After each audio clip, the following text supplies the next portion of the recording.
bienvenue dans la pause fitness. Alors, ce podcast est réservé à ceux qui veulent améliorer leur nutrition, leur entraînement et aussi peut-être leur style de vie. Donc pour tous ceux qui me suivent depuis quelques temps déjà, vous pouvez me laisser une petite évaluation sur la plateforme de podcast de votre choix. C'est ce qui m'aide le plus. Allez, on démarre l'épisode.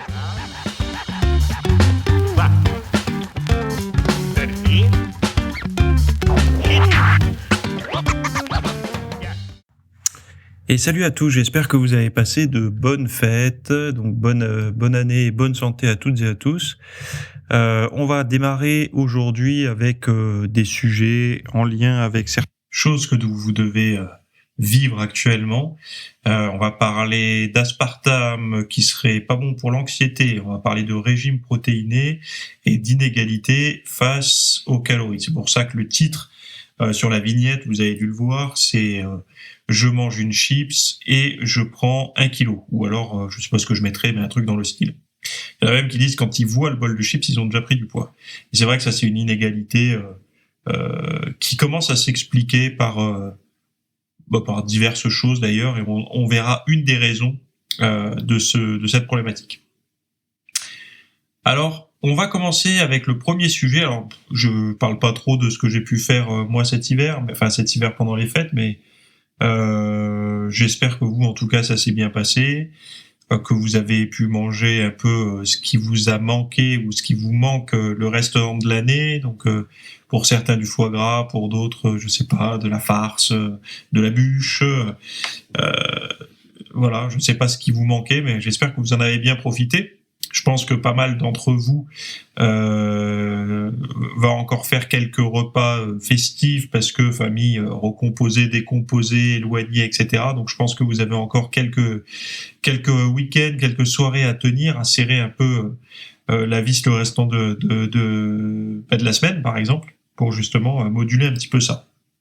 Bref, on commence avec le premier sujet qui serait... Alors c'est lequel ? Ah oui, c'est celui-là.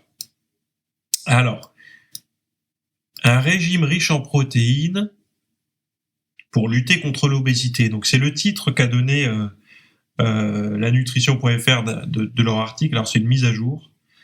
Et j'ai récupéré plusieurs passages, et je vais vous les citer. Donc plus de protéines, moins d'apport énergétique. Les scientifiques de l'université de Sydney ont analysé les données d'une enquête transversale sur la nutrition et l'activité physique chez 9341 adultes, menée de mai 2011 à juin 2012. Ils ont constaté que l'apport énergétique moyen de la population était de 8671 kJ, soit près de 2100 calories. Le pourcentage moyen d'énergie provenant des protéines était de 18,4% contre 43,5% pour les glucides et 30,9% pour les lipides et seulement 2,2% pour les fibres. Ils ont constaté que ceux qui consommaient de faibles quantités de protéines lors de leur premier repas de la journée augmentaient leur apport alimentaire global lors des repas suivants, tandis que ceux qui recevaient la quantité recommandée de protéines ne le faisaient pas. Et en fait, diminuer leur apport alimentaire tout au long de la journée. Alors c'est vrai, consommer plus de protéines, ça permet de couper la faim. Je vous l'ai déjà expliqué beaucoup plus en détail dans divers contenus.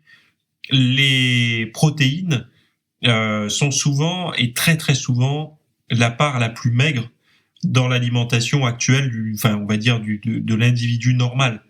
Quand je dis la part la plus maigre, ça veut pas dire qu'il mange peu de protéines, ça veut souvent dire déjà qu'il en mange de mauvaise qualité, donc ce sera rarement des œufs de bonne qualité, rarement de la viande de bonne qualité ou du poisson de bonne qualité, ça sera de la protéine, on va dire, ajoutée à sa diète. Donc par exemple, ça sera la viande d'une recette de plat préparé, par exemple dans du hachis parmentier ou dans des lasagnes ou peu importe. Donc ça sera pas du grand cru, quoi. Ensuite, il y a aussi cette tendance actuelle à réduire la consommation de viande. Donc forcément, si les gens veulent compenser ça, ils vont commencer à consommer des steaks de soja, des protéines autres, végétales, etc., qui contiennent plus de glucides. En règle générale, il y a toujours plus de glucides que dans de la viande ou dans des œufs. Et finalement, ils baissent leur part de protéines également. Donc ils disent, là je reprends la suite de l'article, le lien entre manque de protéines et obésité, des travaux antérieurs apportent une explication quant au lien entre une alimentation faible en protéines et l'obésité. Les variations d'une hormone peptidique nommée PYY dans le sang joueraient un rôle.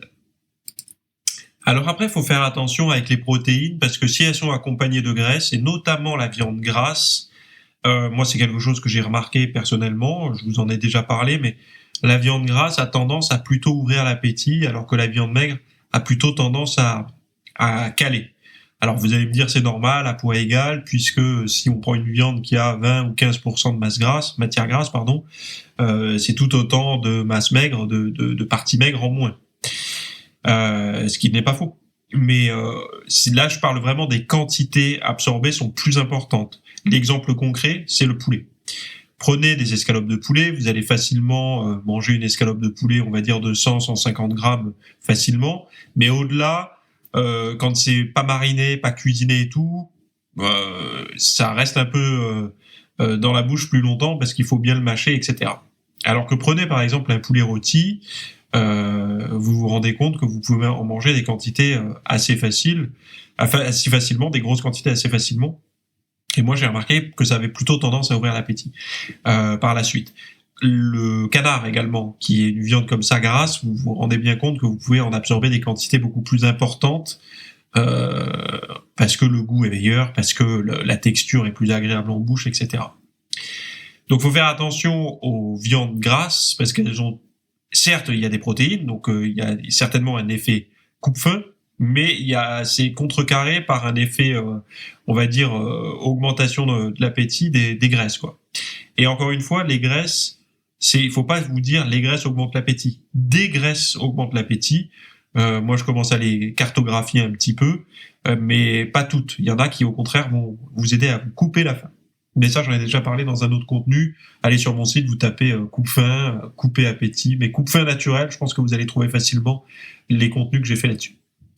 D'ailleurs, je vous mets en description, là, je vous mets dans les notes de ce podcast, le top 3 à voir en ce début d'année.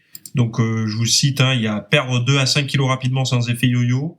Il y a un programme détaillé. Deuxième recommandation, c'est du Tabata pour brûler du gras. Et troisième, c'est 21 brûleurs de graisse dont l'utilisation a été prouvée. Donc tout ça, ce sont ces 3 contenus. Je vous les mets dans les notes du podcast. Vous pouvez cliquer, y accéder directement. Ce sont des choses que je vous recommande. Enfin, en fait, ces 3 trucs, c'est bien pour vous remettre en forme en début d'année. Donc de vite cramer les excès.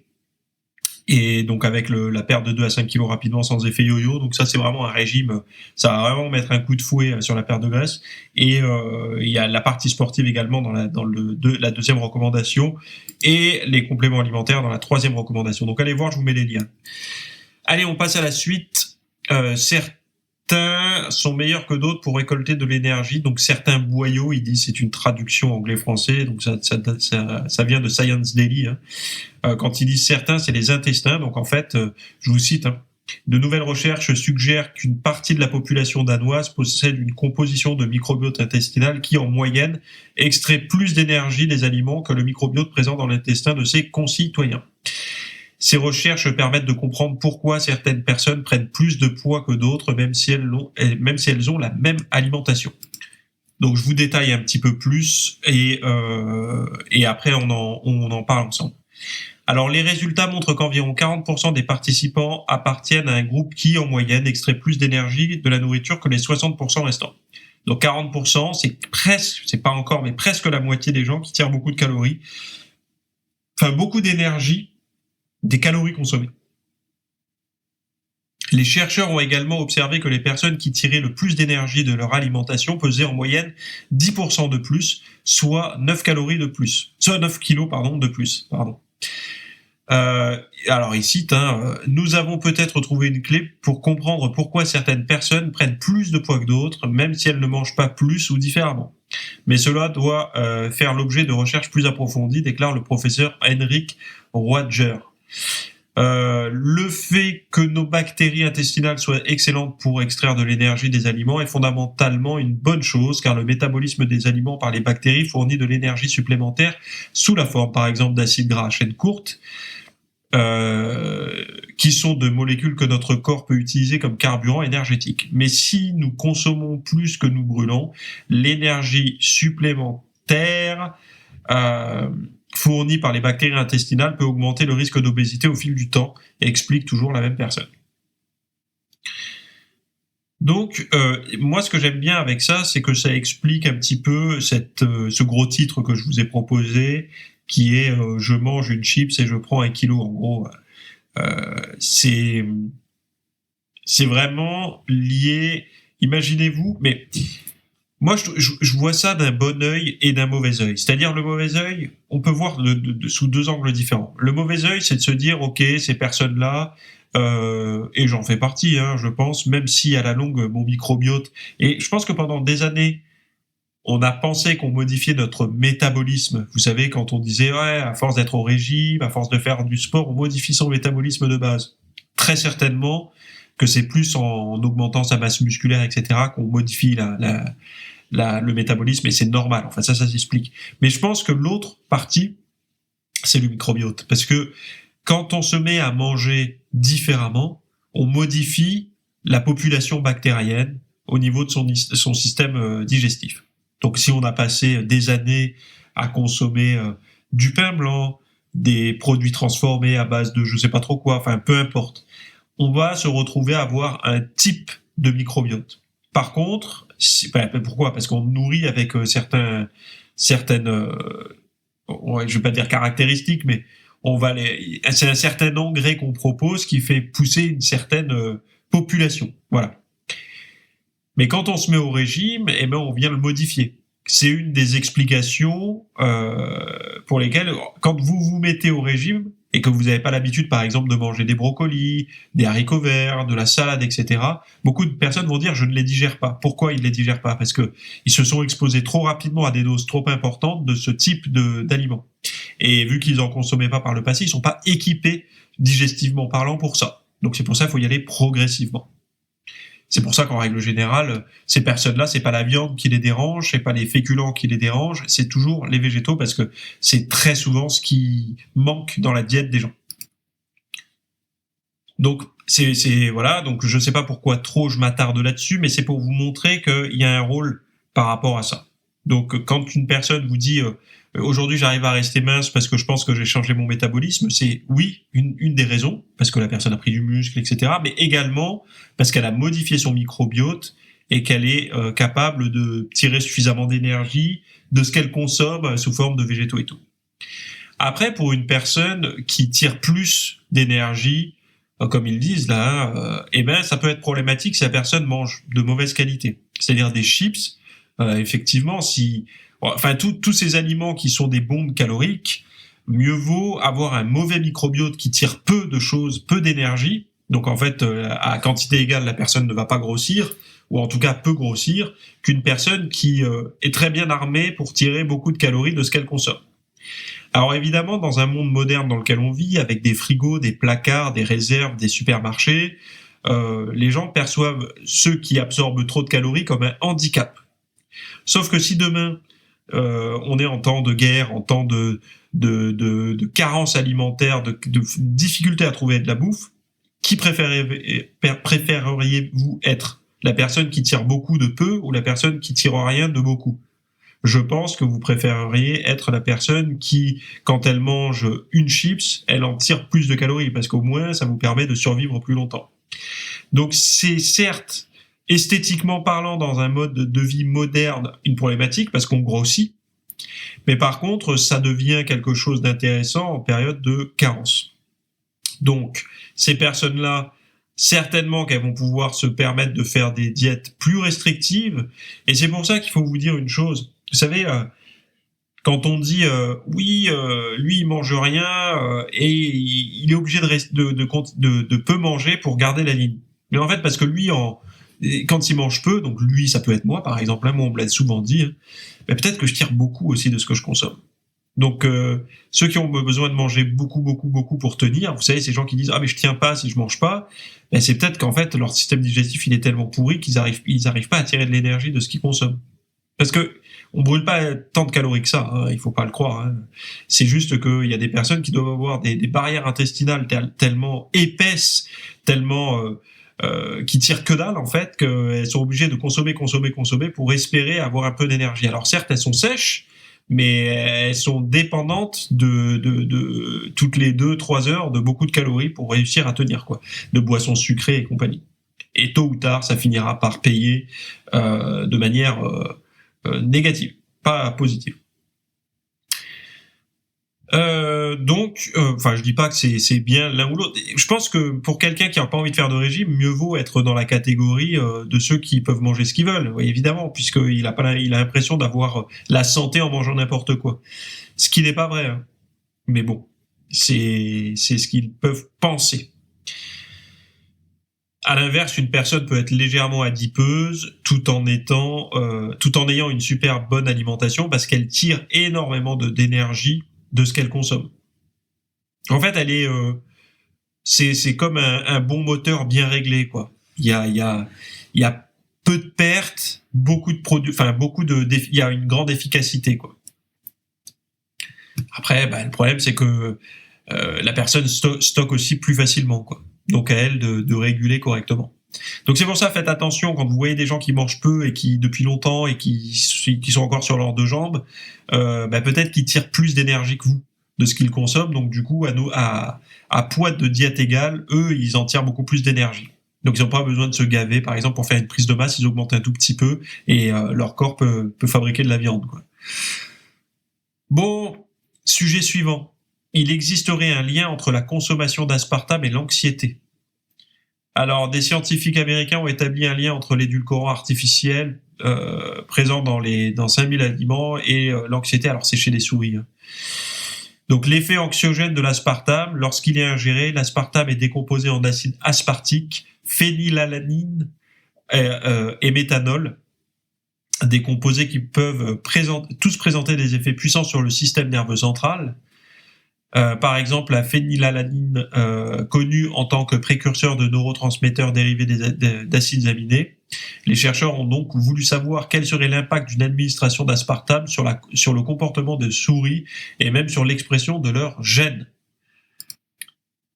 Donc cette exposition à l'aspartame entraîne un comportement de type anxieux chez les souris, ainsi qu'une perturbation de la signalisation des neurotransmetteurs. En outre, le séquençage de l'ARN a révélé des changements épigénétiques temporaires, contrairement aux mutations, dans l'expression des gènes qui régulent l'équilibre excitation-inhibition de l'amygdale. Il s'agit d'une région du cerveau qui régule l'anxiété et la peur.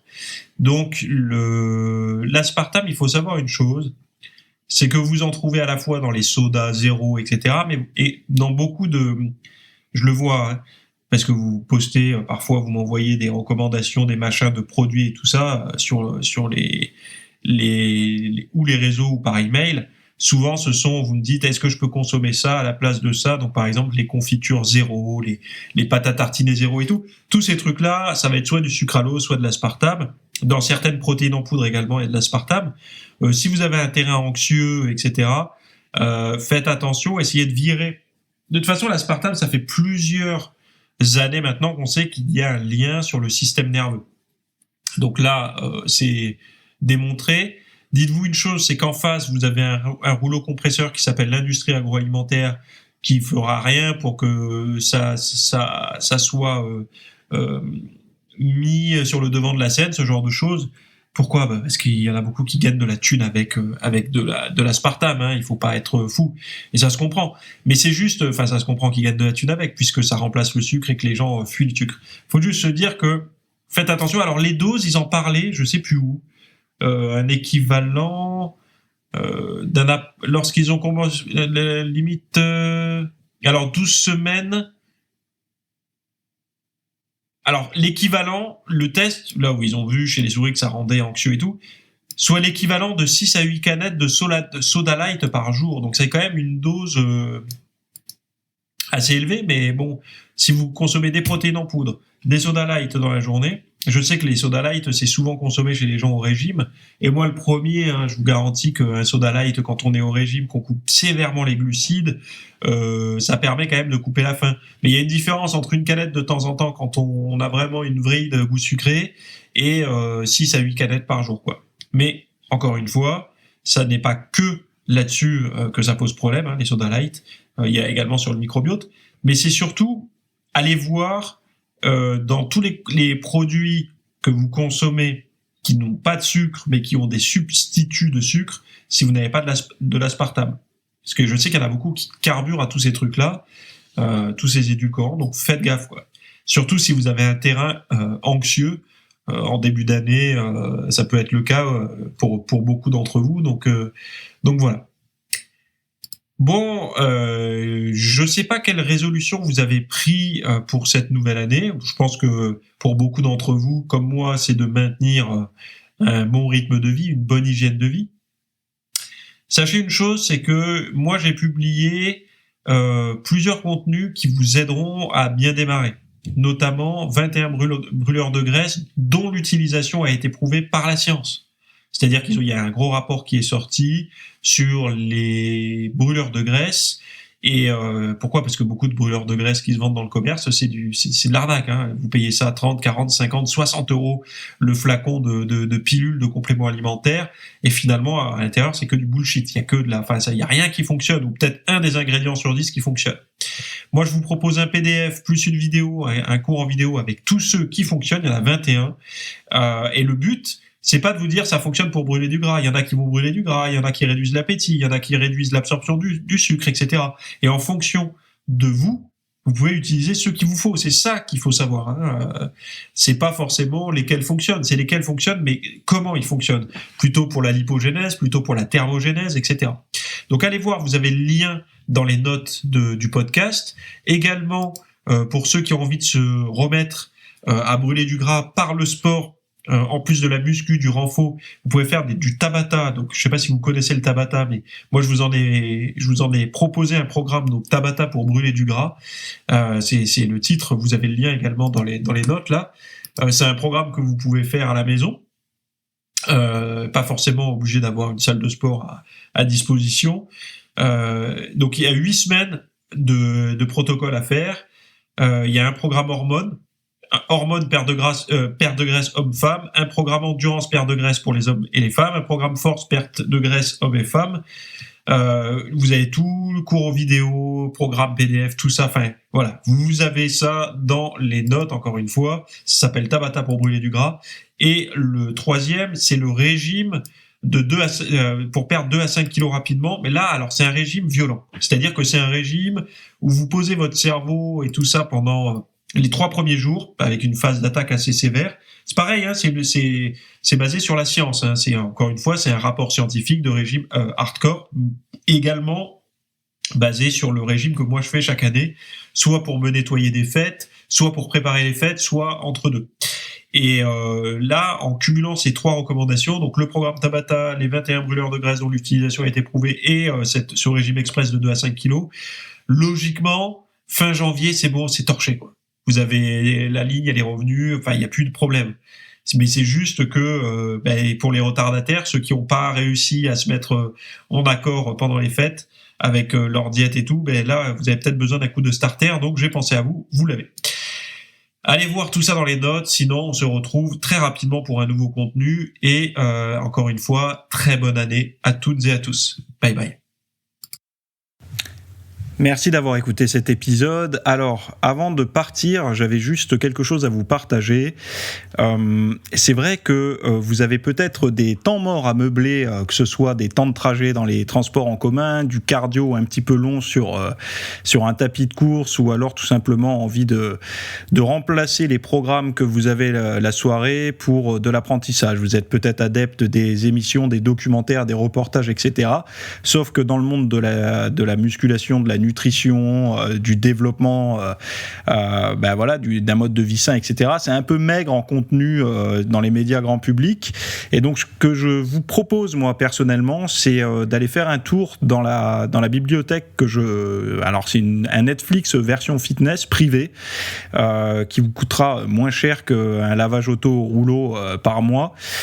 Et là, vous avez vraiment tous les sujets. Alors, c'est plein de cours que je propose. Il y en a déjà plus de 300.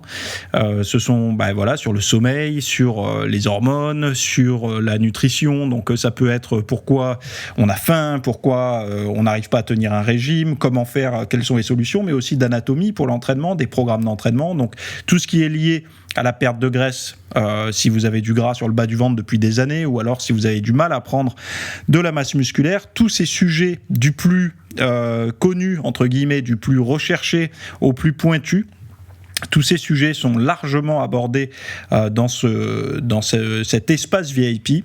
Donc, pour rappel, pour y accéder, vous avez un lien en description. Si vous ne le trouvez pas, vous allez sur www.fitnessmiss.fr et vous faites devenir membre. Voilà, vous trouverez sur le site.